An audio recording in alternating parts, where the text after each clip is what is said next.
Market లో invest చేసి మీ డబ్బులు డబుల్ చేసుకోవాలనుకుంటున్నారా? సుందరరామిరెడ్డి గారి సెమినార్ కి అటెండ్ అవ్వండి.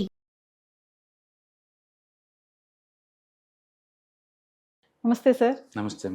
Sir firstly congratulation sir, wealth మేనేజర్గా సర్టిఫైడ్ అయ్యారు. సో మరి ఒక్కసారి స్టాక్ మార్కెట్లోకి రావాలనుకునే వాళ్ళకి, కెరియర్ కోసం చూసే వాళ్ళకి మీరు చెప్పేటువంటి సజెషన్స్ ఏమైనా ఉన్నాయా ఇందులోకి రావాలి అంటే? Thank you ma'am. And stock మార్కెట్లో అంటే చాలా పెద్ద ఇండస్ట్రీ అండి, మిగతా ఇండస్ట్రీలో అనేది కూడా. అండ్ ఇందులో చాలా రకాల రోల్స్, రెస్పాన్సిబిలిటీస్ ఉంటాయి, దాని తగ్గట్టు క్వాలిఫికేషన్స్ ఉంటాయి. అండ్ అందరికీ తెలిసింది షార్ట్ టర్మ్ కోర్సెస్ అంటే NISM అంటే సెబీ బోర్డు నుంచి వచ్చే సర్టిఫికేషన్స్ అనమాట. ఇవి short term and intermediate pass అయిన వాళ్ళు ఎవరైనా సరే దీన్ని చేసుకోవచ్చు. 18 ఏజ్ కంప్లీట్ అయ్యి ఇంటర్మీడియట్ కంప్లీట్ అయిన వాళ్ళు ఎవరైనా చేసుకోవచ్చు. అంటే కొన్నిటికైతే మాత్రం గ్రాడ్యుయేషన్ అడుగుతారనమాట. అంటే మీరు ఏ ఏరియాలో వర్క్ చేద్దాం అనుకుంటున్నారు అన్న దాన్ని బట్టి ఉంటాయి. ఎగ్జాంపుల్, ఇప్పుడు మీరు బీకామ్ చదివారు, లేకపోతే MBA చేశారు, అంటే జాబ్స్కి కొంచెం ఎన్హాన్స్మెంట్ కోసం ఏదైనా సర్టిఫికేషన్ కావాలనుకుంటే NISM Series 8 అని ఒక ఎగ్జామ్ ఉంటుంది. NISM Series 8 అనమాట. అదేంటంటే డెరివేటివ్ మార్కెట్స్లో మీకున్న నాలెడ్జ్ని టెస్ట్ చేస్తారనమాట. ఇందులో మెజారిటీ ఏంటంటే 100 మార్కులకు ఉంటాయి. యావరేజ్ మీద పాస్ పర్సెంటేజ్ 60 ఉంటుంది అనమాట. నెగిటివ్ మార్క్స్ ఉంటాయి, అన్ని ఆబ్జెక్ట్ టైప్ ఉంటాయి. అంటే మల్టిపుల్ చాయిస్ కానీ లేదా మల్టిపుల్ రెస్పాన్స్ క్వశ్చన్స్ కానీ ఉంటాయి దీంట్లో. యూజువల్గా అయితే 100 మార్కులకు ఉంటాయి. కొన్ని పేపర్స్ అయితే 150 కూడా ఉంటాయి. బయటకు బేసికల్గా పాస్ పర్సెంటేజ్ 60 దాకా ఉంటాయి అనమాట. మీరు ఏ ఏరియాలో వర్క్ చేద్దాం అన్న దాన్ని బట్టి ఉంటుంది. సపోజ్ ఇప్పుడు NISM మనం చూసుకున్నాం అనుకోండి, దగ్గర దగ్గర మాడ్యూల్స్ దాంట్లో ఒక 30-40 మాడ్యూల్స్ దాకా ఉంటాయి.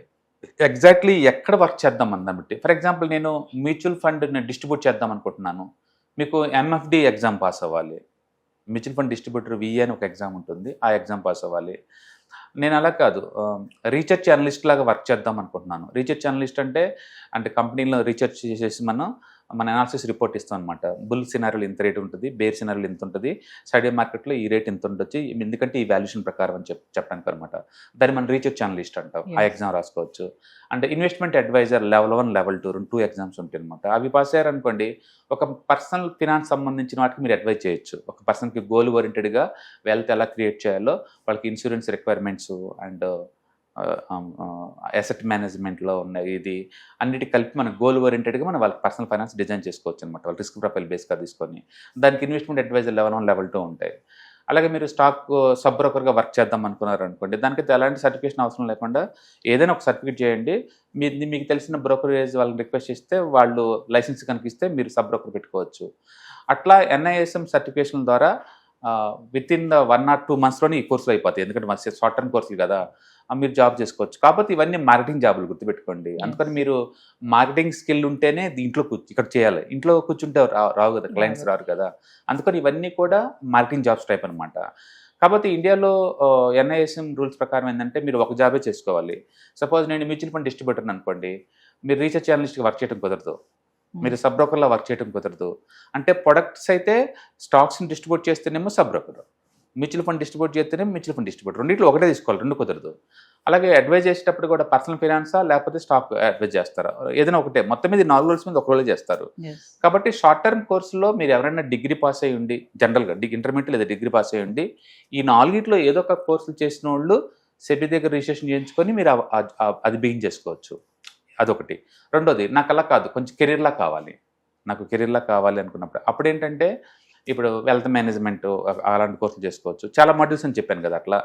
లేదా ప్రొఫెషనల్ వేలో నేను వెళ్దాం అనుకున్నారనుకోండి, MBA ఫినాన్స్ ఉన్నా, లేకపోతే CFA ఉంటుంది, సర్టిఫైడ్ ఫైనాన్షియల్ అనలిస్ట్, అలాంటి క్వాలిఫికేషన్ ఉన్నాయి అనుకోండి, మీరు ఈక్విటీ రీసెర్చ్ అనలిస్ట్గా ఉండొచ్చు, లేకపోతే పోర్ట్ఫోలియో మేనేజర్ లాగా ఉండొచ్చు, ఇన్వెస్ట్మెంట్ బ్యాంకర్ లాగా ఉండొచ్చు, అంటే లేకపోతే స్టాక్ బ్రోకర్ డీలర్ లాగా ఇలాంటికైతే NISM సరిపోద్ది.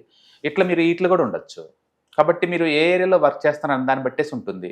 మీరు బెస్ట్ లాంగ్ టర్మ్ కెరీర్ చూసుకుంటున్నారు అనుకుంటే లేదు, బెస్ట్ ఏంటంటే CFA చదవండి, సర్టిఫైడ్ ఫైనాన్షియల్ అనలిస్ట్ అనమాట.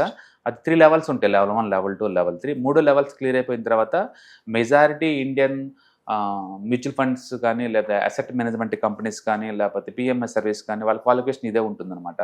ఆ ఏరియాలో మీకు రీసెర్చ్ అనలిస్ట్గా, లేకపోతే ఇన్వెస్ట్మెంట్ అడ్వైజర్గా, లేదా రిస్క్ మేనేజర్గా ఇలాంటివి దొరుకుతాయి అనమాట. మీకు CFA చేస్తే కనుక అది best qualification world wide career కావాలంటే. అంత పెద్ద చదువు నాకొద్దు, నాకు షార్ట్ టర్మ్ కోర్సులు కావాలి అనుకుంటే NISM కోర్సులు చేసుకోవచ్చు. అంటే మాడ్యూల్స్ చాలా ఉంటాయి దాంట్లో కూడా. మీకు నచ్చిన ఏరియాలో చేసుకోవచ్చు అనమాట. ఎస్. కాబట్టి మీరు ఎంటర్‌ప్రెన్యూర్‌గా చేద్దాం అనుకుంటున్నారా? లేకపోతే ఒకళ్ళ కింద జాబ్ చేద్దాం అనుకుంటున్నారా అనేది ముందు డిసైడ్ అయితే కెరీర్ లాంగ్ టర్మా, షార్ట్ టర్మా ఎలాంటి చూస్తున్నారు అందరిని బట్టేసి మనం తీసుకోవచ్చు. బేసికల్‌గా ఫినాన్స్‌లో ద బెస్ట్ అంటే మాత్రం సిఎఫ్ఏ. కాకపోతే అది 3 ఇయర్స్ 2 ఇయర్స్ పడుతుంది. 3 లెవెల్స్ పాస్ అవ్వాల్సి ఉంటుంది. అండ్ కొంచెం సీరియస్ కమిట్మెంట్ ఉంటేనే దాని జోన్ రావాలి. లైక్ ఇండియన్ సీఏ లాగనమాట. ఇండియన్ సీఏ అయితే టాక్సేషన్లో ఎక్స్పర్ట్స్ వాళ్ళు, వీళ్ళేమో ఫినాన్స్లో ఎక్స్పర్ట్స్ అనమాట. అట్లా అంటే ఎవరికైనా కెరీర్ పరంగా ఏదన్నా కావాలనుకుంటే కింద నెంబర్ డ్రాప్ చేయండి అండ్ మామూలు అడ్వైజ్ ఇస్తారు. అది ప్రాబ్లం. అంటే మార్కెటింగ్ నాలెడ్జ్ ఉన్న వాళ్ళే ఇందులోకి రావాలి. బేసికల్గా మార్కెటింగ్ నాలెడ్జ్ అనే బదులు ప్రతి కెరియర్లో కూడా మార్కెటింగ్ అనేది ఇన్బుల్ట్గా ఉండాలి. లేకపోతే ఇప్పుడు నేను బెస్ట్ డాక్టర్ అనుకుందాం, అంటే నా ఏరియాలో ఎక్స్ట్రాడినరీ ఎక్స్పర్ట్ అనుకుందాం. ప్రపంచానికి నువ్వు బెస్ట్ డాక్టర్ ఎలా తెలుసు? అంటే ప్రపంచం నువ్వు కనెక్ట్ అయ్యే పద్ధతి అనేది మార్కెటింగ్. అప్పుడు మార్కెటింగ్ చేస్తేనే కదా నువ్వు బెస్ట్ అనేది నీకు అర్థమైంది. అందుకని మన ఇళ్లలో కూర్చొని ద బెస్ట్ అనుకుని మనం అనుకుంటే సరిపోదు. పబ్లిక్ని రీచ్ అయ్యే లేయర్ని ఏమంటారు, ఆ కమ్యూనికేషన్ ఛానల్ని మార్కెటింగ్ అంటాం మనం.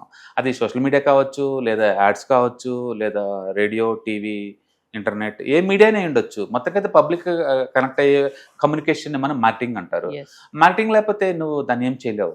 అందుకని జనరల్గా ఇలాంటి ఎవరు పనికి వస్తాయి అంటే మీరు ఫైనాన్స్లో ఆల్రెడీ లోన్ డివిజన్లో వర్క్ చేస్తున్నారు, క్రెడిట్ కార్డ్ డివిజన్లో వర్క్ చేస్తున్నారు, మీ దగ్గర క్లయింట్ బేస్ ఉంది కదా ఆల్రెడీ. అలాంటి వాళ్ళకి ఏంటంటే మార్కెటింగ్ స్కిల్ ఉంది కదా, అప్పుడు ఈ సర్టిఫై అయితే చాలా ఈజీ అనమాట. అట్లా అంటే స్టాక్ మార్కెట్లో సార్ చదువుకునే వాళ్ళు, జాబ్ చేసే వాళ్ళు, రిటైర్మెంట్ అయిన తర్వాత కూడా ఇందులోకి రావచ్చు అంటే ఎప్పుడైనా అవ్వచ్చు. అదే నేను అంటుంది, ఎంటర్‌ప్రెన్యూర్‌గా మీరు సపోజ్ మీరు మ్యూచువల్ ఫండ్ డిస్ట్రిబ్యూటర్ అవుదాం అనుకుంటున్నారు.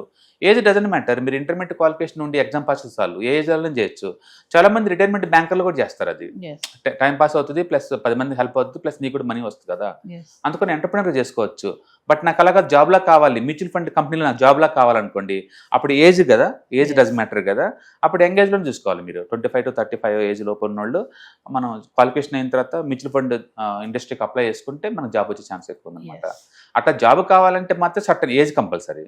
బట్ ఎంటర్‌ప్రెన్యూర్ లాగా ఉండాలంటే ఏజ్ కంపల్సరీ ఏం కాదు. Anybody can do it, any type of courses. పర్టికులర్గా సిఎఫ్ఏ లాంటివి ఎంత యంగ్స్టర్లో చేస్తే మీకు అంత బెటర్. నన్ను అడిగితే డిగ్రీతో పాటు చేయమంటాను వీటిని. లైక్ సిఏ ఇంటర్ అయిపోయిన తర్వాత ఎలా బీన్ చేస్తారు, సిఎఫ్ఏ కూడా ఇంటర్ అయిపోయిన తర్వాత 1 year బీన్ చేయడం బెటర్. సిఎఫ్ఏ కల్లా ఫైనల్ పేపర్ కల్లా నీకు ఖచ్చితంగా డిగ్రీ సబ్మిట్ చేయమంటారు అనమాట. అప్పటికల్లా పాస్ అవుతుంది చాలు. So once again congratulation sir, wealth మేనేజర్గా సర్టిఫైడ్ అయినందుకు. సో మీరు ఎలా ఫీల్ అవుతున్నారు? అలాగేం లేదండి. నాది యాక్చువల్గా లాస్ట్ ఆల్మోస్ట్ ఒక 18 years నుంచి కూడా నాకు స్టాక్ మార్కెట్లో సర్టిఫికేషన్స్ ఉన్నాయి. అన్నీ ఎక్స్పైర్ అయిపోతూ ఉన్నాయి అనమాట. నాది కమోడిటీస్, ఫారెక్స్లో ఉంది, టెక్నికల్ అనాలిసిస్లో ఉంది, ఈక్విటీ డెరివేటివ్లో ఉంది, మ్యూచువల్ ఫండ్ డిస్ట్రిబ్యూటర్లో ఉంది, రీసెర్చ్ అనలిస్ట్లో ఉంది. అండ్ అన్నీ ఎక్స్పైర్ అయిపోతూ ఉన్నాయి అనమాట. ఈసారి ఏంటంటే మొన్న ఎందుకో చెక్ చేస్తుంటే మ్యూచువల్ ఫండ్ డిస్ట్రిబ్యూషన్ ఎక్స్పైరీకి వచ్చిందనమాట. అది చేశాను అనమాట. దాంతోపాటు నేను ఎప్పుడో డబ్బు కట్టినట్టు గుర్తుంది. ఇది వెల్త్ మేనేజర్ కూడా, అది CRISIL and NIC joint venture అనమాట. అండ్ ఈసారి టైం దొరికింది నాకు బ్యాచ్కి మధ్య, సరే అని చెప్పేసి ఎగ్జామ్ రాశాను అంతే. కాబట్టి అట్లా పాస్ అయ్యాను. మనకున్న అంటే నేను ఆల్రెడీ టీచింగ్ ఫీల్డ్లో ఉంది కాబట్టి అప్డేషన్ అవ్వటం నాకు ఈజీ మిగతా ప్రొఫెషన్తో పోల్చుకుంటే. కాబట్టి అంత అది తెలిసిన నాలెడ్జ్ నాకు. దాంట్లో అడిగిన నాలెడ్జ్ ఏంటంటే మైక్రో ఎకనామిక్స్ అడిగారు, మైక్రో ఎకనామిక్స్ అండ్ ఇన్ఫ్లేషన్ ఇలాంటి అట్ట మామూలుదే. అండ్ నెక్స్ట్ అన్ని ఎసెట్ క్లాసులు, debt, equity and real estate, ఇవి అన్ని ఎసెట్ క్లాసులు. అండ్ తర్వాత మ్యూచువల్ ఫండ్ ర్యాంకింగ్, వాటిని ఎలా చేస్తారు, ఎలా చేస్తారు, రిస్క్ ప్రొఫైల్ ఎలా చేస్తారు, ఇవన్నీ తెలిసిన నాలెడ్జ్. ఇన్సూరెన్స్ ఇవన్నీ కూడా. కాబట్టి నాకు అంత టఫ్ అనిపించడం లేదు.